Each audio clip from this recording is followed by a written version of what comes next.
Let's get into our first topic now, though. Have you changed your mind about assisted dying? Get your calls in now.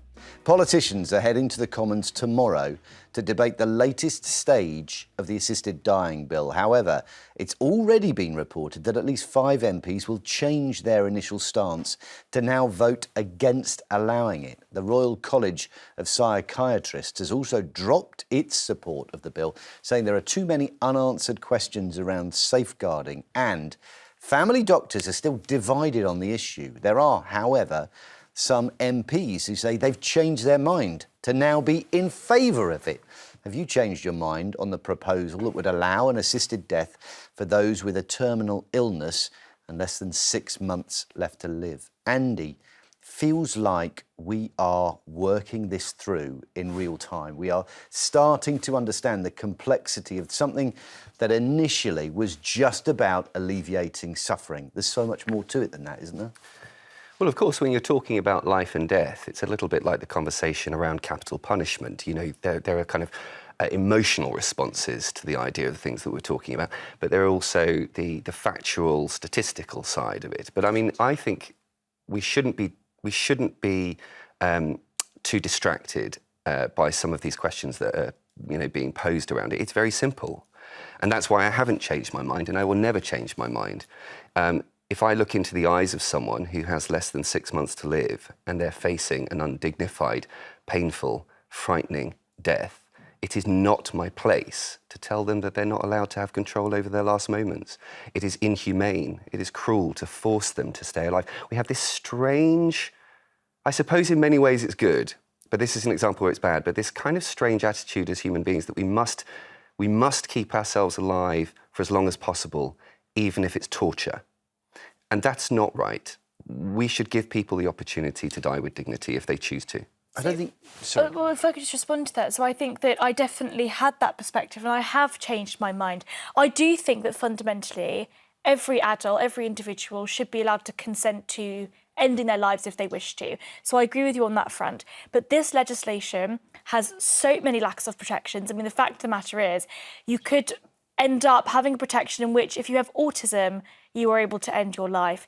And with a National Health Service, where there is an incentive for people to end their lives early in order to save money on the NHS, I am not confident that this legislation actually protects those very vulnerable people. Can I just question that, what you said about autism? My understanding is that if I have been told I have less than 6 months to live, I have to go to a doctor, say that I would like to end my life with their help. I would then have to wait a week, go to a second doctor. They would both have to agree that this was something I can do and sign it off. Then it would have to go to a panel of experts, one of whom would have a legal background. They would have to sign it off, and then I would have to administer that, as they do in Oregon, myself. So it wouldn't be like Canada where it's given to you. I would have to administer then the drugs to myself to end my life. That doesn't sound to me like it's not like a GP is going to sit in the office. You're going to sit down in the health centre and say, I can't go on anymore, and they'll reach under their desk and get a pop gun. It's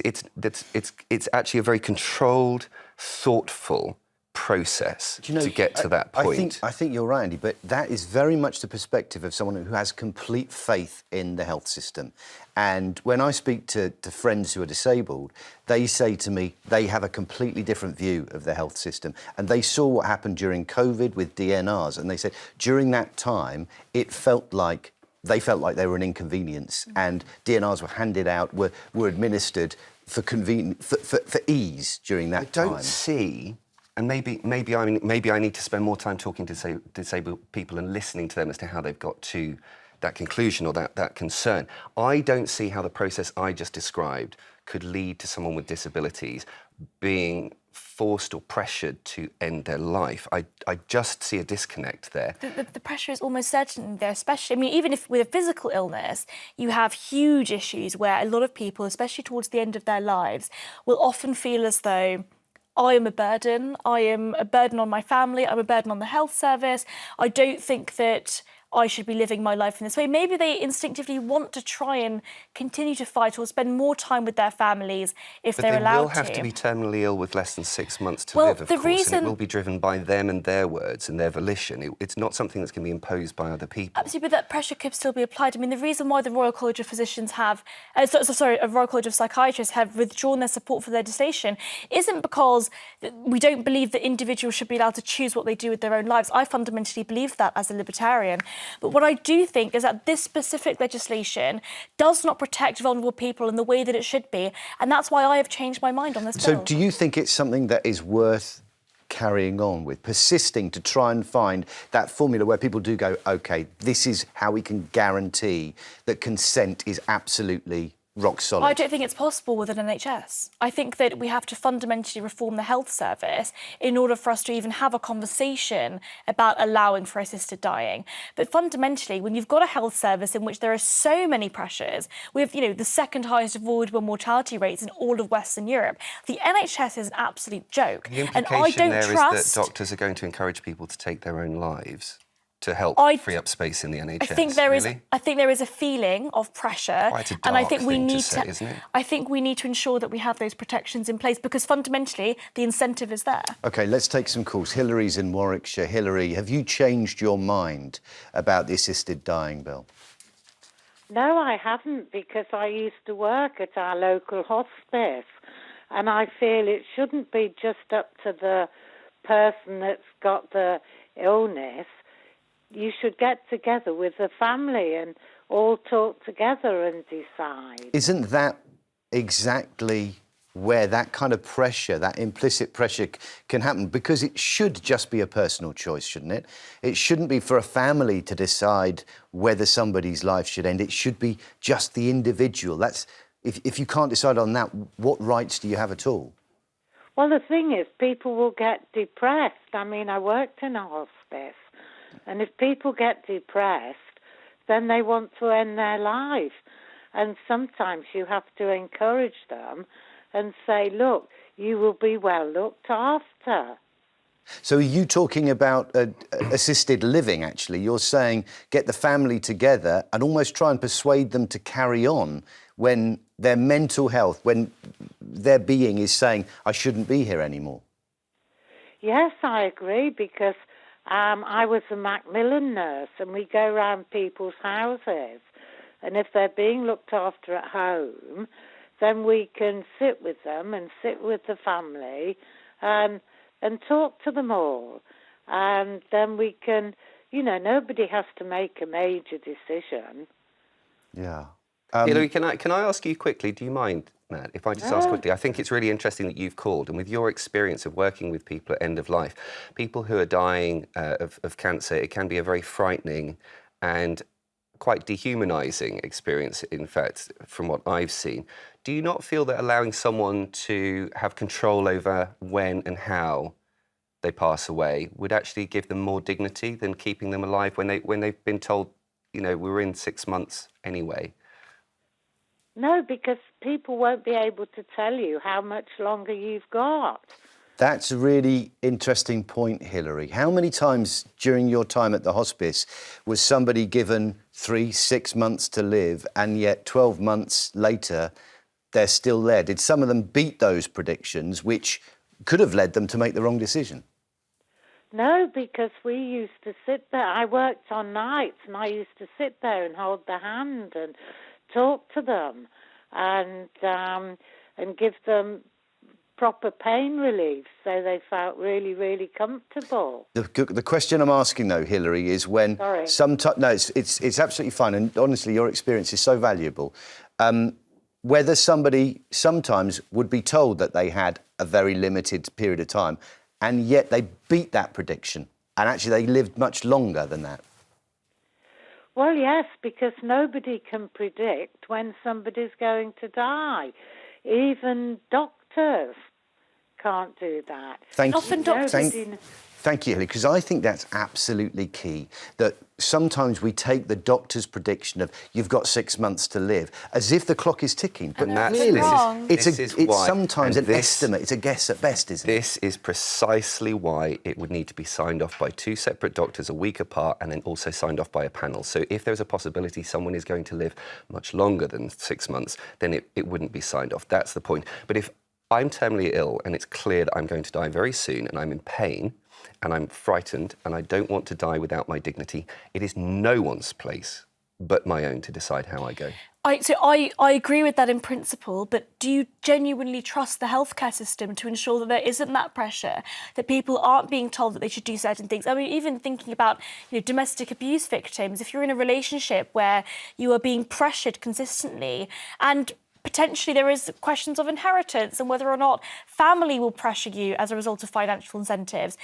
I agree with you in theory, but in practice, I don't trust this legislation. Reem, there will to protect always be those important people. questions to be asked. I don't think there is a perfect solution here. I think what it comes down to is, who do you think of in this scenario? I think of people who want to have control over how they pass.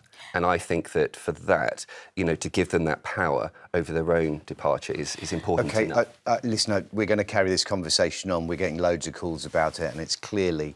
It's not straightforward. It's not straightforward, and people are changing their minds. Don't go anywhere, because we're going to be taking loads more of your calls on this after the break. Have you changed whether you've changed your mind on assisted dying? Get your calls in now. The proposed bill would require, as Andy says, the approval of 2 doctors and a multidisciplinary panel before a terminally ill adult with less than 6 months left to live receive medical assistance. Do you think that's the way to do it? Or are we still learning a lot about exactly what this might mean? Helen's in Aberdeen. What do you think, Helen? Have you changed your mind about assisted dying? Now we're understanding a bit more about the detail. No, I have not. My father, more than 20 years ago, died at home, and I nursed him from cancer till his death.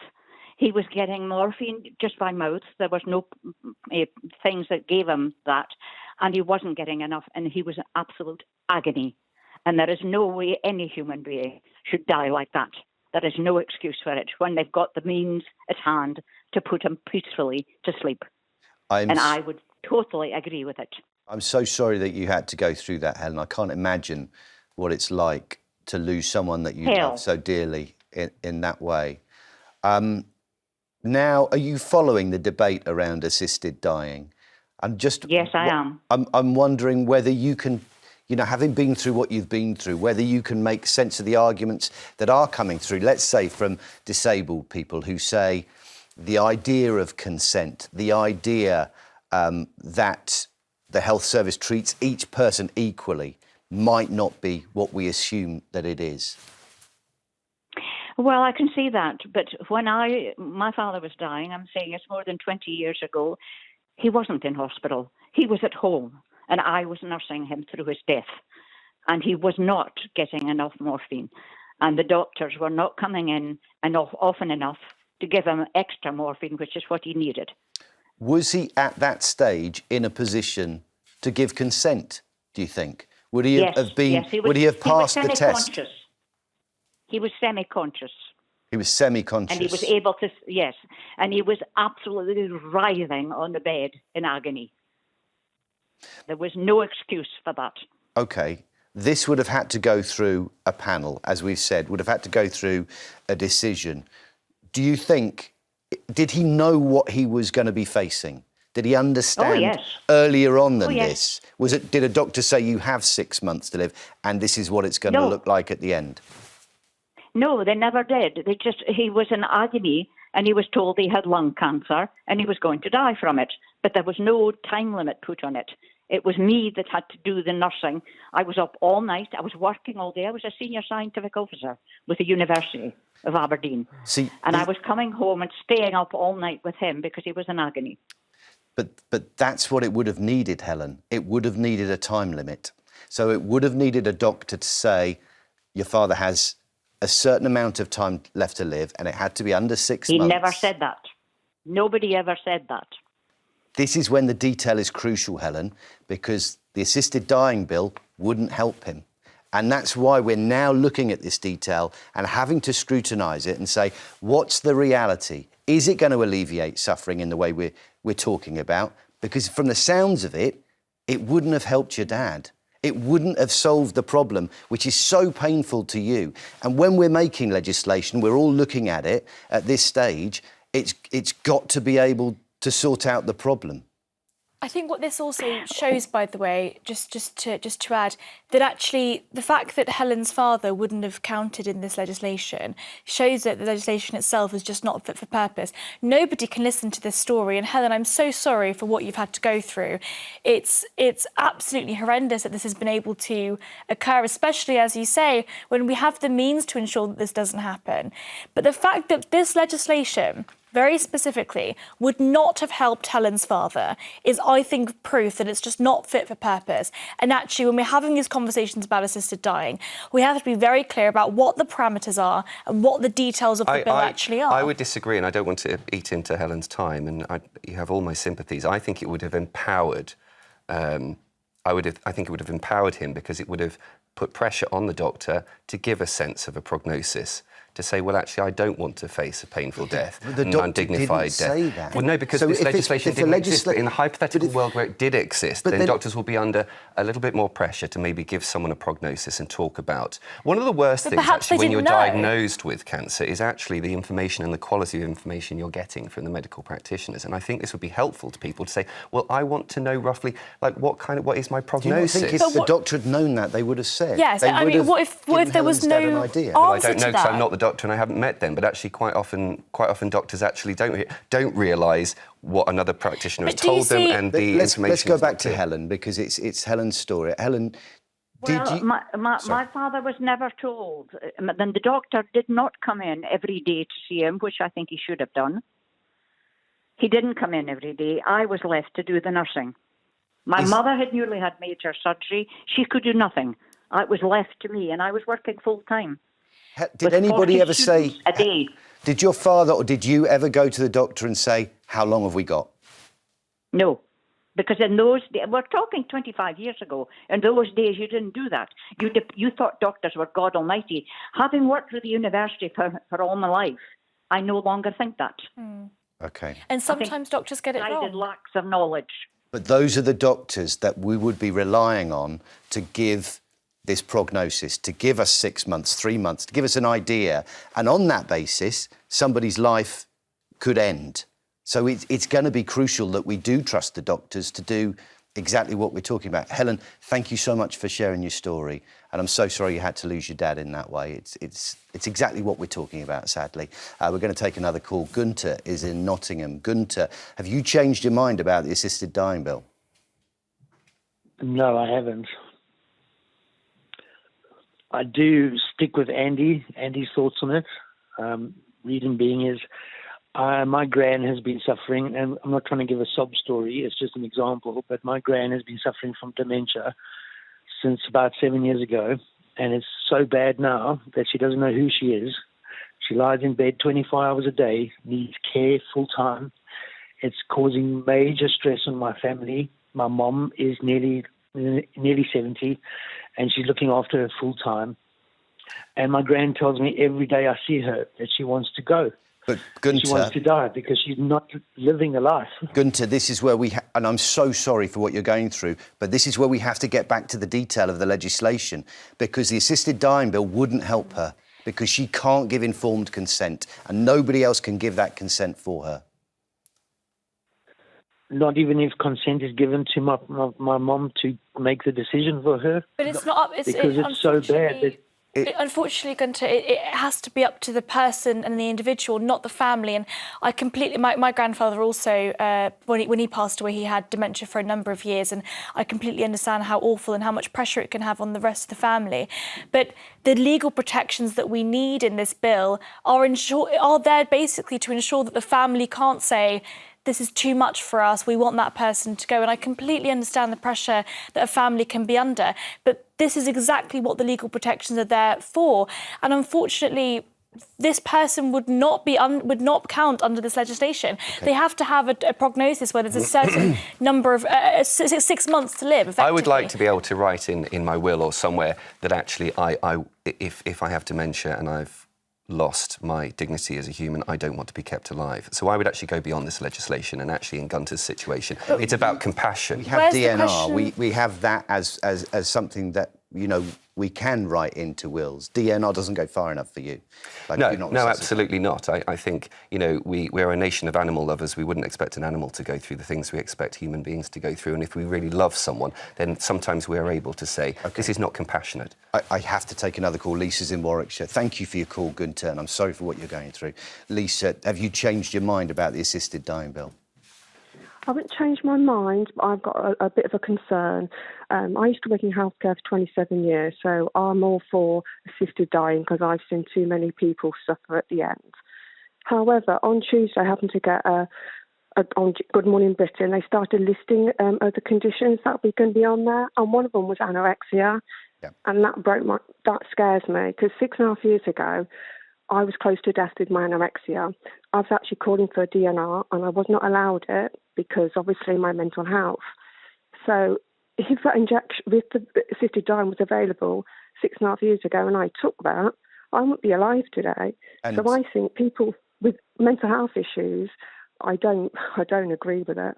And the point is with something like anorexia that you can't give somebody 6 months. At any point during that 6 months, things can turn around, things can change. And as you say, we wouldn't have you on the phone right now if that had been the case.